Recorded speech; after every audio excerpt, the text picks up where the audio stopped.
Ignition sequence start. 6, 5, 4, 3, 2, 1, 0. Liftoff. We have a liftoff.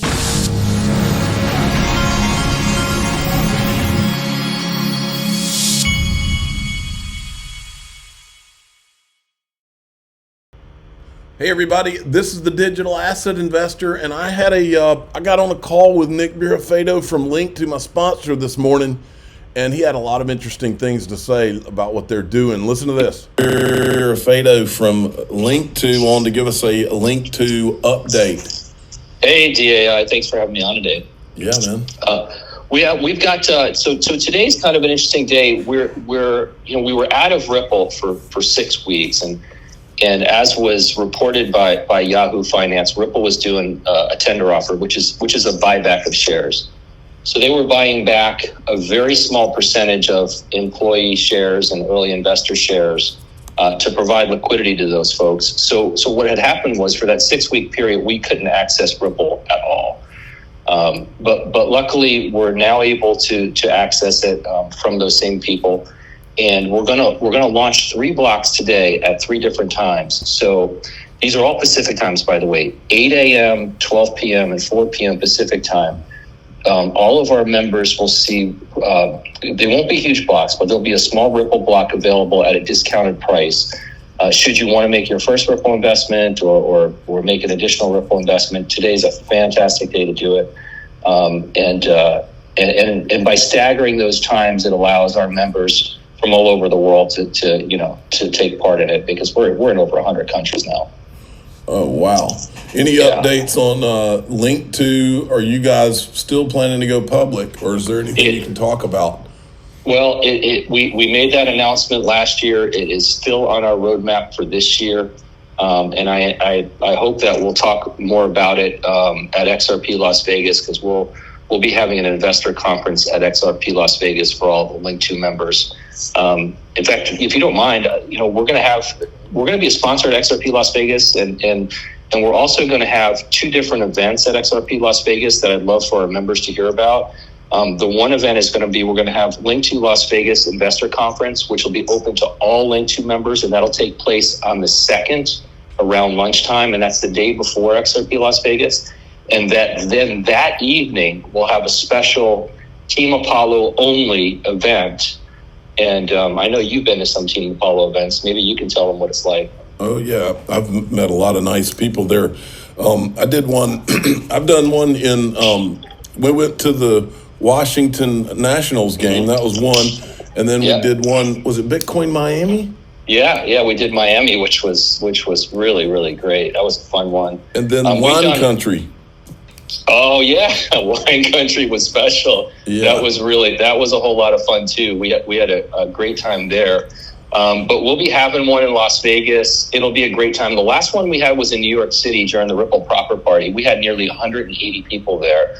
And I'll just tell you, Lingto members, if you've never attended, especially for Team Apollo members, if you've never attended one of the Team Apollo events, you got to come. They're fantastic. And for our other members, if you want to attend our conference, there will be invitations for both of these events for XRP Las Vegas coming from Lingto in the next couple of weeks. So just stay tuned for details. You'll get it in your email box. Awesome. And you just missed the blower. They were blowing right here outside my window just about 30 minutes ago.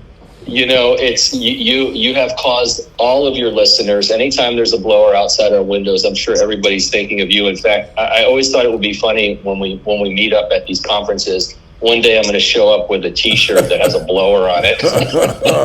Or that's funny. All right. So he was talking about their presence at XRP Las Vegas. Yesterday I mentioned that one of the speakers was John Deaton, but he wasn't here on the site. But now Brad Combs and them had added him onto the site.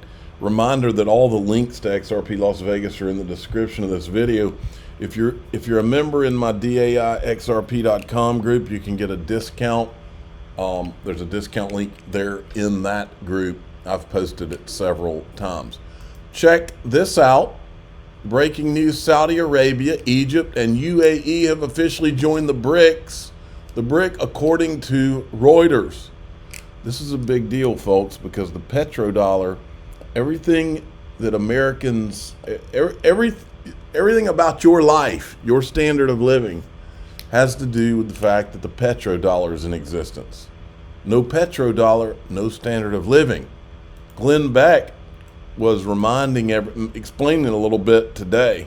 I want you to really understand what I just told you, the ramifications. This isn't from today. This is from March of 2022, but it stands true now.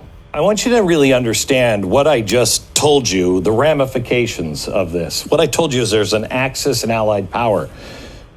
Argentina, Brazil, Mexico, Ukraine, Russia, the stands, of course, Saudi Arabia, I don't know about Yemen, Iran, India, China. Those are all part of an ally. Now, everybody's talking about gold. Oil. What would that mean for oil?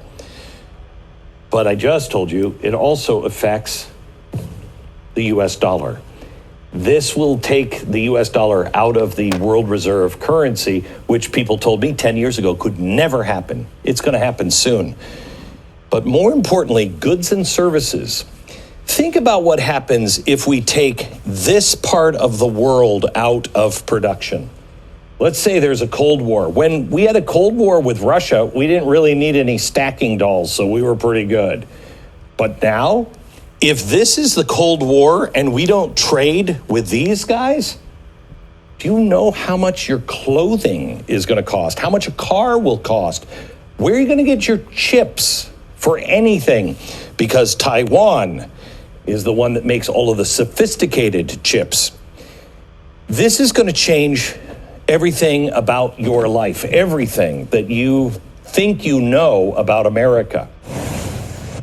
If I was China and I was going to attack Taiwan, I would wait until all of this alliance, all this was complete. Then I would take Taiwan over. Now, big news today was that first it was reported that Ripple had been hacked. 213 million XRP, which is $112.5 million worth. Then Chris Larsen retweeted it and said yesterday was unauthorized access to a few of my personal XRP accounts, not Ripple. We were quickly able to catch the problem and notify exchanges to freeze the affected addresses. Law enforcement is already involved. I'm wondering from this why Chris Larsen does not have some kind of like institutional grade custody. That's my first question here. Whalewire clarifies XRP hack story that is currently circulating. It's clear that XRP was not hacked, nor is that possible. Lots of fake news going around. What happened was someone had gained access to co-founder Chris Larsen's personal wallets yesterday, but thankfully they noticed it quick enough, and law enforcement working alongside crypto exchanges have already frozen all the stolen funds. You can see how quickly the maxi media tries to spin this story to bash XRP. It's like if Michael Saylor had his private keys compromised and then the headlines read, Bitcoin just got hacked. That's exactly right. What I'm wondering, here's Thomas Silkjaer. I don't know if that's the right way to say his name. We received a tip yesterday from Whitebit of suspicious deposits, which led to unraveling a huge network of accounts involved in this case. We alerted Chris as soon as we realized what was going on and have worked tirelessly for the past 18 hours, collaborating with our good friends at GateHub, sharing data with exchanges involved in the matter, sharing data with Chris and his team, and collecting information for further processing and investigation by Chris's team, law enforcement. At this moment, I can't share more details. I can, however, reiterate, as usual, that some exchanges are much more responsive than others. Thanks for the collaboration. Now, I'm kind of confused by this in that I would have thought that Chris Larsen would have had institutional grade custody, like in a, I remember when he tweeted this back in September 2020 about how he had an XRP wallet with the New York Digital, I don't remember what their name was, New York Digital something group. Anyway, he had put some of his crypto there, but I figured all of his crypto would be in a place like that. Guess not. Meta Lawman Astounding. I've never seen anything quite like this in more than 30 years of representing clients adverse to the SEC. I actually think this voluntary dismissal could make it more likely the SEC lawyers involved in the misrepresentations to the court will be sanctioned. What he's talking about, Eleanor Terrett yesterday tweeted this out. New, the SEC has just filed a brief in the debt box case saying that it intends to dismiss the lawsuit against the company. The SEC is choosing dismissal rather than face possible sanctions from the judge for misleading the court in order to secure a restraining order. So John Deaton retweeted this and he says, Gary Gensler, this disgrace falls under your leadership or the lack thereof. First, your lawyers were described by a federal judge as hypocrites lacking faithful allegiance to the law in the Ripple case. Later, and remember, they lied about the Bill Hinman speech for over a year. They lied about the Bill Hinman speech being his personal opinion. Then they turned around and lied to Charles Gasparino, which he seems to be fine with. But they lied to everybody. Lied to the judge, lied in the court. And he's saying here later, an appellate court ruled your denial of spot Bitcoin ETF was arbitrary and capricious in the Grayscale case. Despite those incredible findings that would make any lawyer or leader cringe from embarrassment and humiliation, your agency's lawyers continued to act with complete disregard for the truth and for justice. Now, you run away attempting to shield your unethical lawyers from facing the very law they swore to uphold. And then look at this. Just today we saw where Naveen Gupta stepped down. So I was looking through some of his videos. Think about this. He's describing Middle East regulators and how they meet with businesses in good faith to help them. Meanwhile, U.S. regulators meet with businesses to build a file on them. They use this file to sue them. Then they lie to the judges in court for years so that businesses have to spend millions to disprove the lies. That's what we're talking about. Here, Naveen Gupta is describing the way the Middle Eastern regulators behave.